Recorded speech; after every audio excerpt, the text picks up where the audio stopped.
As an INFP, a lot of times we talk about how we hate the 9 to 5 and we want to find a career or a job that needs us specifically, that requires us to be the people at the job, at the position, somebody that can't be replaced. And one of the biggest advice points that I can give to you as an INFP from my own experience in your career when you're looking for something that is going to be fulfilling is, like, instead of just fighting the 9 to 5 for so long, don't do it. Find something that is going to give you enough money to support yourself while you're developing the rest of your skills, while you're passionately delving into what motivates you, your art, your music, your singing, your writing, in a way that is going to be sustainable in the future.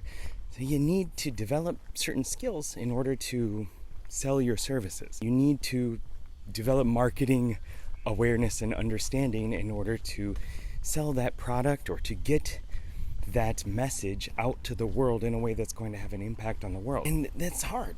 And it takes a lot of work, and it takes a lot of research, and it takes a lot of commitment to it. But that's better than working the 9 to 5 and being exhausted all the time and then not actually doing anything with your time afterwards. So again, you want to set up your life in a way that you're making enough money that you can survive. And then you're devoting all of your extra time into actually doing the stuff that's going to put your future you, put you in a position where you can meet the future you that's satisfied doing the passionate stuff in your life. And the worst thing that you can do with this is to get into a job that gives you extra time and you're not making a lot of money, and then you waste it on Netflix or scrolling or YouTube shorts or something like that.